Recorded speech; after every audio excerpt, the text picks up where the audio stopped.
सब रघुपति के आही। ये सारी संपत्ति भगवान की है और भगवान की ही है, सच्ची बात है। मकान है बढ़िया से बढ़िया तो कहां किसका है? अरे धरती भगवान की, तो मकान तुम्हारा कहां से आया? कहो हमारे यहां नाम से रजिस्ट्री है, लिखा पड़ी है। आपके पिताजी दादाजी के नाम से भी तो लिखा पड़ी थी, वो उठा के ले गए साथ में। वो मकान दुकान सब वहीं को वहीं धरी रह गई। तो आपकी कैसे सिद्ध हुई?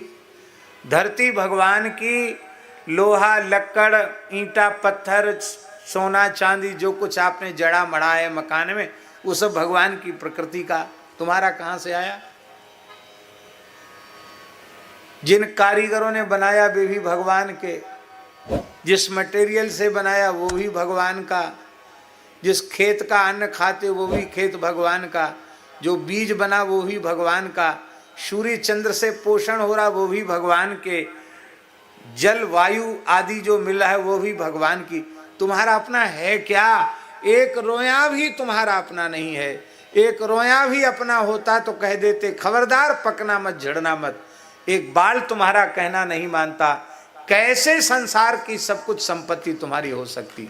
तुम्हारा कुछ नहीं है, तुम केवल भगवान के हो और तुम्हारे पास जो कुछ है वो सब भगवान की सेवा के लिए है। गौ ब्राह्मण संत दीन दुखी अतिथि अभ्यागत उनकी सेवा के लिए। ये भीतर से यदि कोई धनी मानी व्यक्ति स्वीकार कर ले तो धन के रहने पर भी धन का दोष उसे व्याप्त नहीं होगा।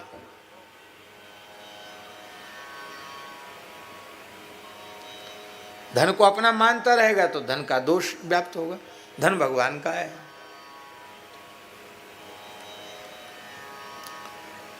हमारे 100 रुपया हमने चित्रांग जी को दे दिए।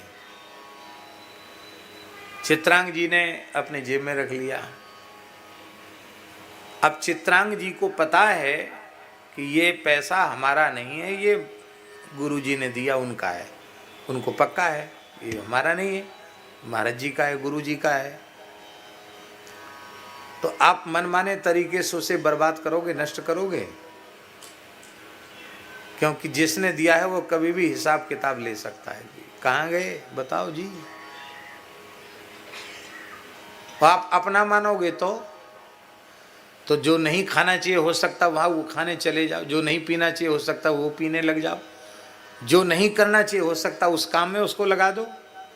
पर भगवान का है तो, गुरु जी का है तो, आहा क्या कहना। एक एक कण का सदुपयोग हो जाएगा यदि है भगवान का ही। तुम अपना मान रहे हो, ये झूठ है, ये अपराध है, तुम्हारा है नहीं, है भगवान का। इसे भगवान का है यह स्वीकार कर लो। इतने से ही धन के दोषों से बच जाओगे। और जब धन हमारा है ही नहीं तो धनाभिमान कहां से होगा? अम्बरीश जी चक्रवर्ती राजा नहीं थे, कहां उनको धन का दोष व्याप्त हुआ? कहां धनाभिमान उनमें आया?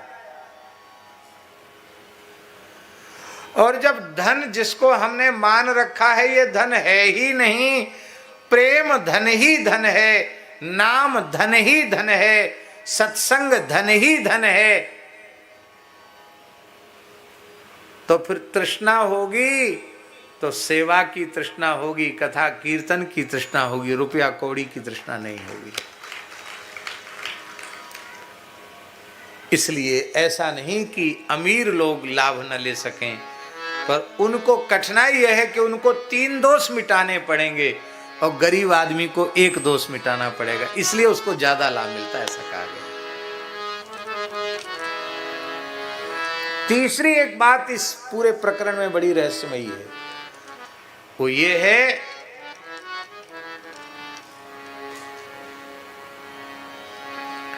साधुते होए न कारज हानि। क्या क्या है? साधुते होए न कारज हानि। संत किसी का काम बिगाड़ते नहीं।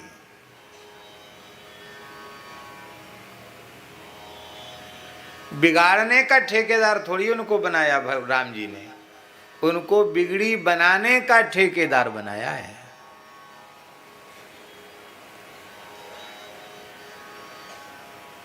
संतन के संग लाग रे तेरी बिगड़ी बनेगी। बिगड़ी बनाने के लिए संतों का संग करना है।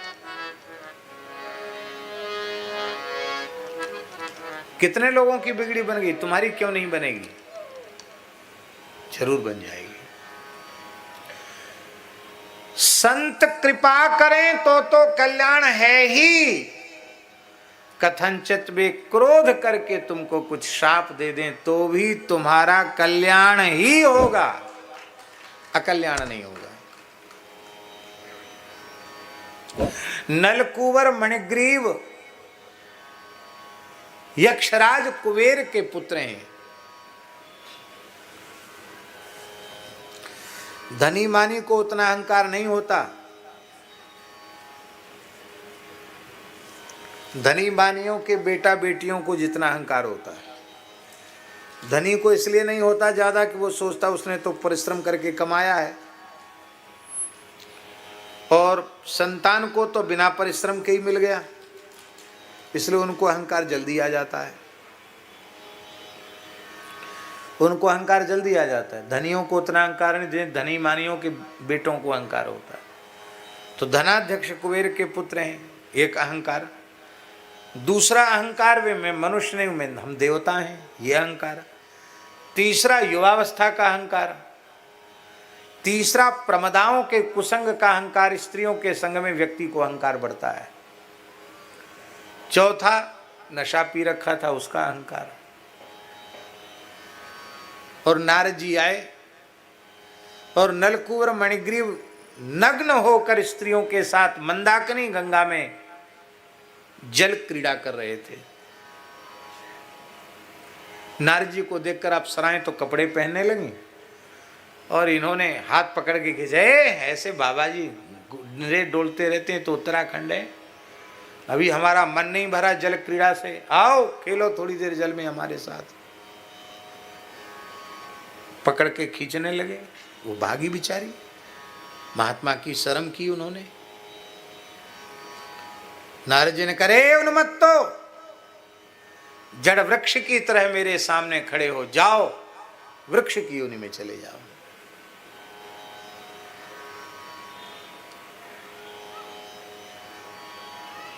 वृक्ष क्या है? बहुत ध्यान से सुने। वृक्ष संत है। वृक्ष क्या है? वृक्ष क्या है? वृक्ष संत है। संत की परिभाषा क्या है? क्या परिभाषा संत की? ऐसा तिलक लगाने वाला, इस रंग का कपड़ा पहनने वाला, ऐसी वेशभूषा रखने वाला, ये बाह्य लक्षण है। पर वास्तविक संत का लक्षण क्या है? पर उपकार बचन मन का या, पर उपकार बचन मन का या, संत सहज स्वभाव खगराया, संत सहज स्वभाव खगराया। मनवाणी क्रिया से जो परोपकार में लगा हो उसी को संत कहते हैं।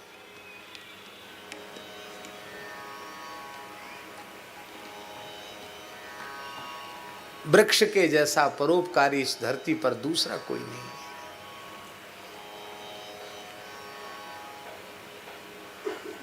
जब तक रहते हैं तब तक तो वो सबको छाया देते हैं, फल देते हैं, सुख देते हैं।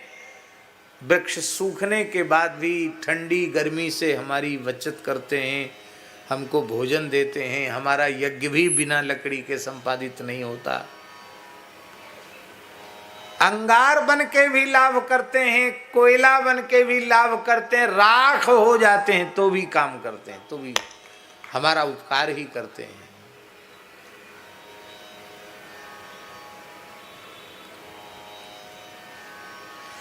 इसलिए संत बिटप सरिता गिरिधरनी, परहित हेत सवन के करनी। संत बिटप सरिता गिरिधरनी, ये पांचों परोपकार के लिए ही है। तो कहां तो ये अपने स्वरूप को भूले हुए थे, नारद जी ने उनको संत बना दिया, वृक्ष बना दिया, माने संत बना दिया। और कहां का वृक्ष बनाया? ब्रज का। ब्रज में भी खास गोकुल का, गोकुल में भी नंद महल के प्रांगण का वृक्ष बनाया, जिस वृक्ष के नीचे ठाकुर जी का दधी कांधव महोत्सव संपन्न हुआ है, जिस वृक्ष की छाया में भगवान का नामकरण हुआ, जिस वृक्ष की छाया में भगवान की शैशव लीला, रंगण लीला, माखन चोरी लीला हुई है। आप सोचो, भगवान की लीलाओं का साक्षी वृक्ष बनाया और तपस्या नहीं करनी पड़ी, आंख नाक नहीं मूंदने पड़े और बालकृष्ण का दर्शन हो गया। तो बोलो हानि हुई? अति दुर्लभ ब्रजवास मिला और श्री कृष्ण का प्रत्यक्ष दर्शन मिला। इससे ये प्रेरणा मत लेना कि संतों का अपराध ही करो, संतों को चिढ़ाओ और वो कुछ ना कुछ ऊटपटांग बोलें, इसका मतलब ये नहीं समझना। इससे यह प्रेरणा कि गलत प्रेरणा भी लेने वाले कम नहीं होते हैं, ये प्रेरणा नहीं लेना। संतों के अनुकूल रहकर भक्ति का, सत्संग का सुख लेना सर्वोत्तम है। कथनचित कोई संत आप पर क्रुद्ध होकर कुछ कह भी देंगे, उसमें भी उसका प्रतिरोध मत करना, उनमें दोष बुद्धि नहीं रखना। उनके कुछ अनुचित मुख से निकल जाने पर भी तुम्हारा अकल्याण नहीं होगा, उसमें भी तुम्हारा कल्याण ही छिपा रहेगा। हमारे राघवेंद्र दास जी बैठे हैं, सबसे बड़े जटा वाले। त्यागी जी के जटा कमजोर पड़ गए उनके सामने। तो इन्होंने बहुत सेवा की उन महापुरुष की। हम तो कभी कभार भूले भटके करते थे। पूज्य श्री हरिराम बाबा की इन्होंने बहुत सेवा की, ज्यादातर सेवा इन्हीं ने की। तो बाबा आशीर्वाद तो देते नहीं थे, पापी तेरा नाश हो, बस यही उनका था, नाश हो जाए तेरा, तेरा नाश हो। एक दिन हमने महाराज जी से पूछा, गुरुदेव भक्तमाली जी से पूछा, महाराज जी कैसे विचित्र महात्मा हैं, आप कहते सिद्ध पुरुष हैं, अच्छी बात तो मुँह से निकलती नहीं, हम लोग तो सेवा करते हैं और कहते तेरा नाश हो, तो बताओ ये कोई अच्छी बात है?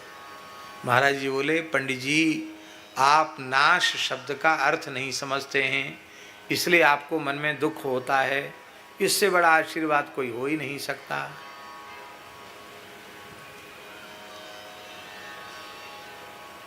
नाश शब्द का अर्थ क्या है? बहुत ध्यान से सुने। महाराज जी ने कहा नाश शब्द का अर्थ है आवागमन के चक्र का नाश हो जाना, संस्कृति के चक्र का नाश हो जाना, मोक्ष हो जाना, नाश शब्द का अर्थ है।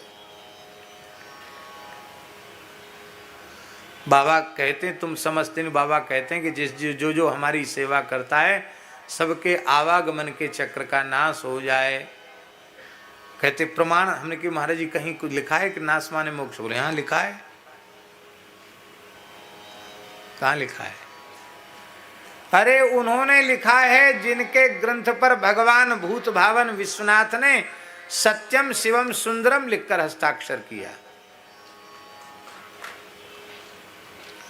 ताते नाश न हो ही जीव कर, भेद भगति बाढ़े विहंग वर,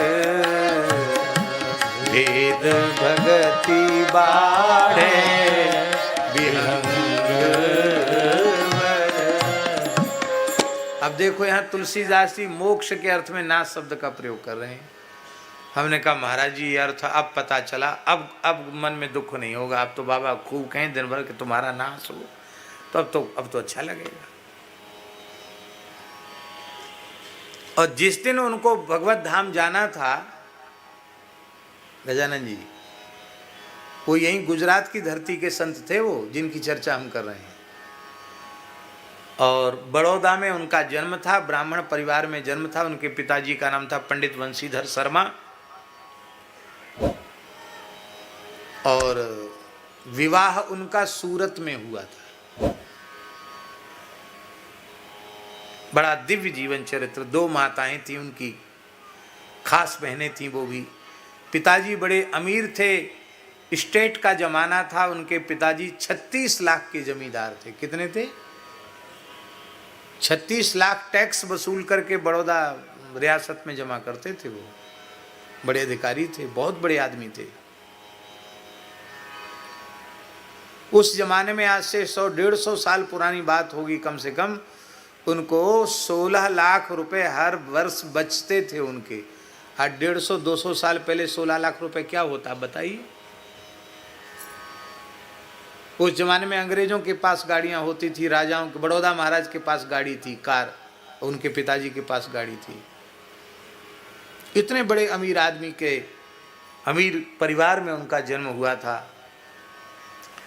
और सूरत से उनका विवाह हुआ था। 18 वर्ष की आयु में उनका विवाह हो गया। तो उस जमाने में जल्दी विवाह हो जाते थे। और जब वे 18 वर्ष में विवाह होने के बाद भी बचपन से ही भजन में लगे रहने के कारण उन्हें संसार का ज्ञान ही नहीं था। 21 वर्ष की आयु में उनकी माताओं ने अपने घर के पंडित जी को कह के उनको संसार का ज्ञान कराया। उनको यही पता नहीं था कि संतान कैसे पैदा हो जाती है। उनको लगता था कि ऐसे ही जैसे हम बेटा हो गए पिताजी, कैसे ही सब हो जाते हैं। स्त्री पुरुष का संपर्क भी होता, ये उनको पता नहीं था। ऐसा निर्मल हृदय था बाबा का।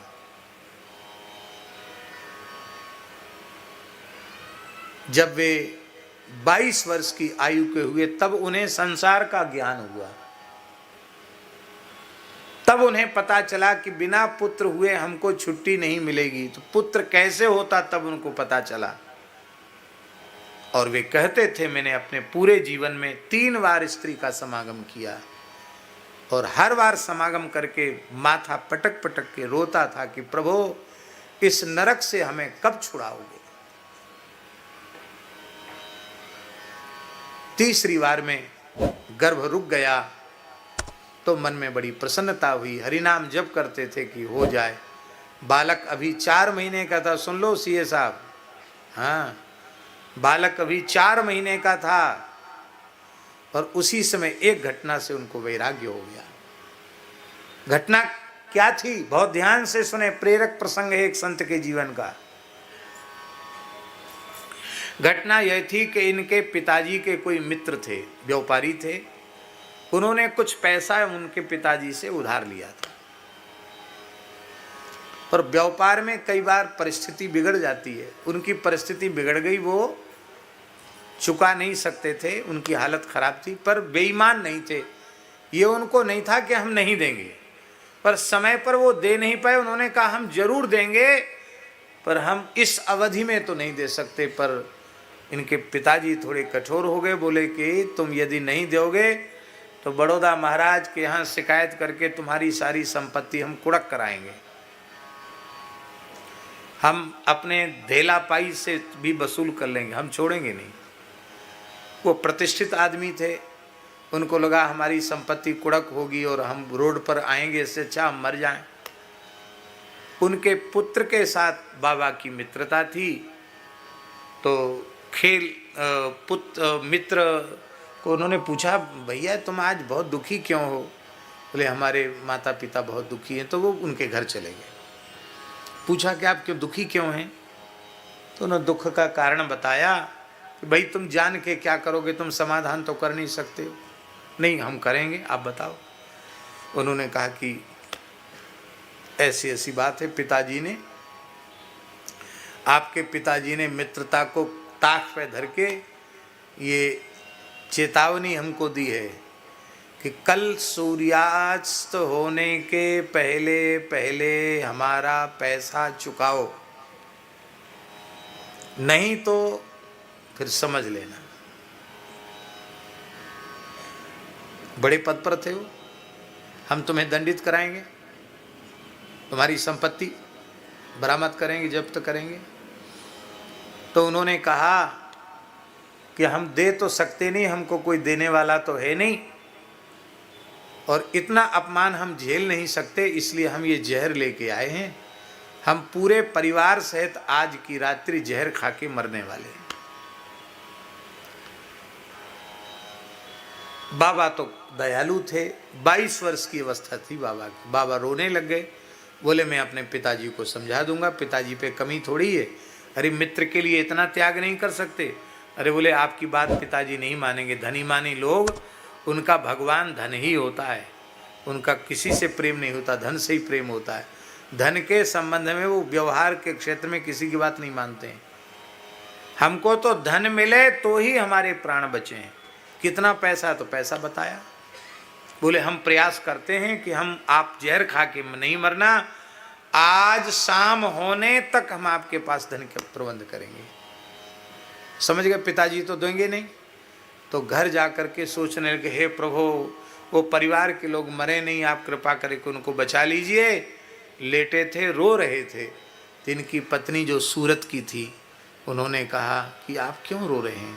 उन्होंने कहा कि क्या बता, मैं ये संकट है, ये समस्या। अरे बोले इतनी सी बात, कोई बात नहीं, मैं अपने मायके से बहुत जेवरात लेके आई हूँ, पेटी में है, उसको आप गिरवी रख दो या बेच दो, आप धन दो, आप क्यों दुखी होते हैं? अरे घर में कोई धन की कमी है क्या? बहू ने अपने आभूषण दे दिए और ये गए चुपचाप थैला में धर के बेचे आए उसको मैं ब्याज का जितना पैसा होता था उस पैसा दे आए, और उस व्यक्ति ने लाकर तुरंत पैसा चुका दिया। बोले लो महाराज, तुमने कल की मोहलत दी थी, आज ही लो पैसा। इनका माथा ठनका कि कल तक तो ये घिंघिया रहा था, आज इतना पैसा इसको किसने दे दिया? क्योंकि जब व्यक्ति की हालत कमजोर होती है उसमें कोई देता भी नहीं है कुछ भी। इतना पैसा इसको कहाँ से मिल गया? उन्होंने पता लगवाया तो पता चला कि ये मेरा लड़का ही रामलाल नाम था बाबा का घर का, ये रामलाल ही बहू के जेवरात बेच के आया, ये पैसा लेके आया, इसने पैसा पहुंचाया। अब पिता पुत्र में ठन गए। पिताजी ने कहा कि तुमने हमारी बहू के जेवर बिकवा दिए दुकान पर, तो तुमने उसके प्राण बचाने के लिए हमारा तो गला काट दिया, हमारी नाक काट दी तुमने। हमसे कहते, बोले आप तो देते नहीं इसलिए मैंने ऐसा किया। तो इनके मुंह से निकल गया कि मैंने आपकी संपत्ति में से कुछ नहीं दिया, मैंने तो अपनी पत्नी के पास जो निजी उसके पिता के घर से जो वो लेके आई थी वो मैंने दिया। इनके पिताजी ने कहा कि देख, जब तक मैं जिंदा हूं तब तक तेरा कुछ नहीं है, तब तक सब कुछ मेरा है। तेरी बहू के पास जो है वो भी मेरा, और तेरे पास है वो भी मेरा। मेरे मरने के बाद ही तू मालिक बनेगा, मेरे जीते जी मालिक नहीं बन सकता, जीते जी तो मैं ही मालिक रहूँगा। तब उन्होंने कहा कि चलो ठीक है, अच्छा हुआ आपने बता दिया, तो हम मरे पीछे नहीं, आप ही मालिक रहो, हम तो चले जाएंगे। और उसी रात्रि को बाबा ने गृह त्याग कर दिया। जीवन में गुजरात की सीमा में नहीं गए वो। इतने अमीर परिवार के बालक थे, बड़ा दिव्य जीवन था। 3-4 बार भगवान का साक्षात दर्शन उनको हुआ था। बड़े श्रेष्ठ संत थे। तो नाश वाली बात के ऊपर उनकी चर्चा आ गई। तो जिस दिन उनको भगवत धाम जाना था उस दिन उनकी सेवा का सौभाग्य हमको मिला। हमने उनको स्नान कराया, तो कूल्हा टूट गया था, 104 साल की उम्र थी। उस दिन हम उनको ले गए, शौचालय तक ले गए, डोल डाल कराए, स्नान कराए, सब कुछ अपने हाथ से करना पड़ता था क्योंकि वो तो वृद्ध थे। तो लंगोटी भी अपने हाथ से लगानी पड़ती, स्नान भी कराना पड़ता। तो बाबा को जब थोड़ा खींचतान करते स्नान कराने में, ऐसे खिसकाना पड़ता था, तो बाबा गाली देते थे, नाश हो ऐसा बोलते थे। तो उस दिन बाबा कुछ बोले नहीं, तो हमने कि बाबा आज आप आशीर्वाद नहीं दे रहे हो। बाबा बोले बच्चा आज मैं बैकुंठ जाऊंगा, इसलिए किसी को कुछ बोलना नहीं है, आज तो भजन ही करना है। बाबा आप पधार जाओगे? बोले हाँ आज मैं मर जाऊंगा। हमने कि बाबा कब मरोगे? क्यों, किस सन की बात है? 1992 की बात है क्या है? हाँ 1993 की बात है, 1993 की बात है। तो बोले कब पधारोगे बाबा? बाबा बोले आज रात में चला जाऊंगा। वो हंस रहे हैं, हमसे बोल रहे हैं आज रात में चला जाऊंगा। तो मैंने कहा बाबा मैंने आज तक किसी को मरते नहीं देखा, तो आप जब मरने लग जाओ तो आवाज़ दे के हमको बुला लेना। क्यों? हमने कहा मैं देखूंगा कैसे मरते हैं, प्राण कैसे निकलते हैं। तो बोले बच्चा मैंने जब से होश संभाला है तब से भजन किया है। जब मेरा शरीर छूटेगा तो मुझे पता ही नहीं चलेगा कि क्या मैं मर रहा हूँ। जैसे हाथी के गले से पुष्प का हार गिर जाता है, ऐसे मेरा शरीर नष्ट होगा। मैं भजन करते करते बैठे बैठे देह छोड़ूंगा। मैं रोने चीखने चिल्लाने वाला नहीं हूँ। हमने कि बाबा सच्ची बोल रहे हो आप मर जाओगे? ऐसे बोल रहे बाबा से। हाँ बच्चा आज तो जरूर मैं पधार ही जाऊंगा। वैसे कई बार कहते थे, नाटक भी कर लेते थे। आज सच्ची बोल? हाँ बाबा बिल्कुल सच्ची बोल रहा हूँ। तो हमने कि बाबा अब आज तो आशीर्वाद दे के जाओ। उस समय बाबा ने रोते हुए कहा, बाबा एकदम विह्वल होकर के कहा, बाबा ने ले जिसने मेरे शरीर की सेवा की है सबको भगवान की प्राप्ति हो जाएगी। कोई संसार के बंधन में नहीं रहेगा, मेरा आशीर्वाद है। बस एक बात समझ लेना पंडित, हम विद्यार्थी थे, यदि कहीं धोखे से भी गृहस्थी हो गया तो माथा पटक पटक के रोएगा, फिर मेरा आशीर्वाद काम नहीं करेगा। इसलिए ब्राह्मण कुल में जन्म लिया है, मलमूत्र की नाली का कीड़ा मत बनना, साधु बन के भजन करना। ये उनका अंतिम उपदेश था। और उसी रात्रि को उनका शरीर पूरा हो गया। बैठे बैठे ऐसे बैठे थे, करमाला करते करते शरीर पूरा हो गया। ये है।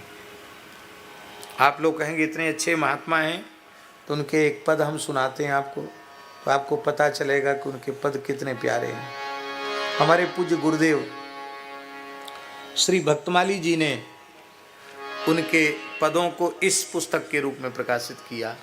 उनके जीवन काल में ही, उनके भगवत धाम जाने के कुछ समय पूर्व महाराज जी ने कहा, बाबा ये आपके वो अपने ठाकुर के लिए वो गाते थे। बोले लेकिन आगे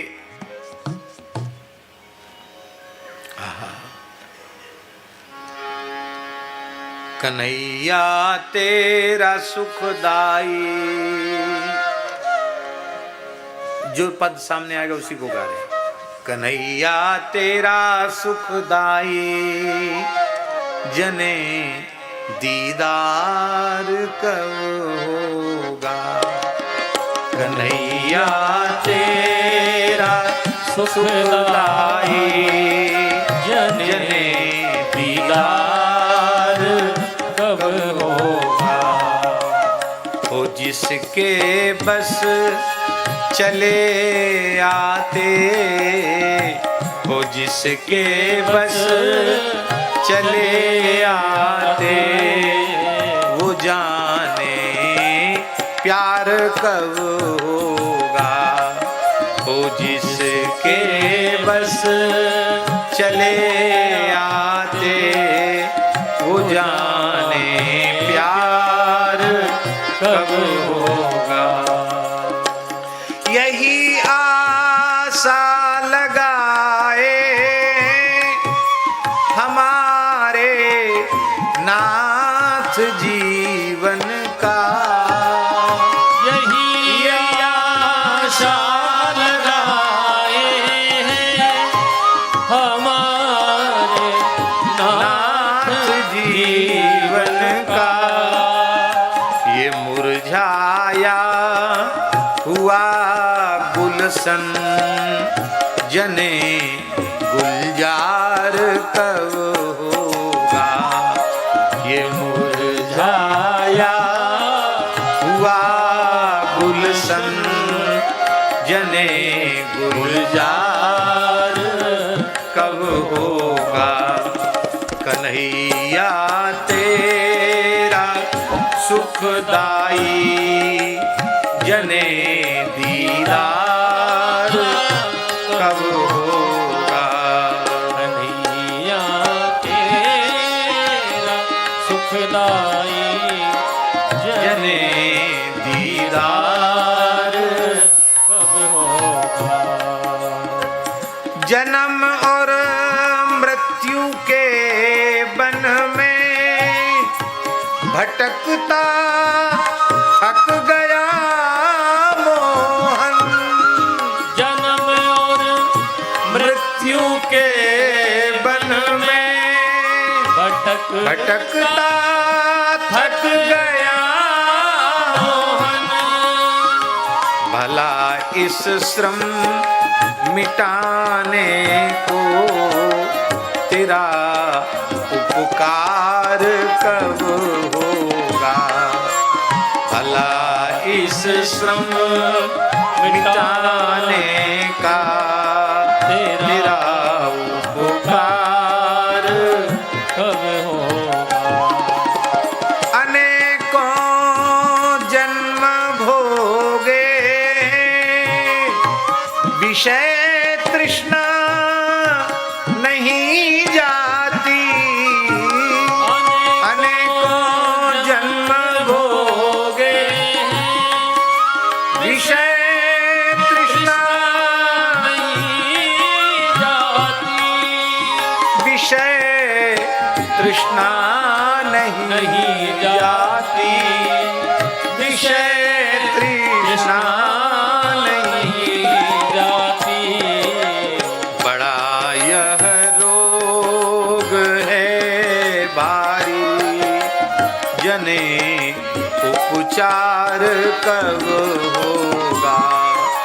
बड़ा यह रोग है भारी जने उपचार कब होगा। कन्हैया तेरा सुखदाई जने दीदार कब होगा।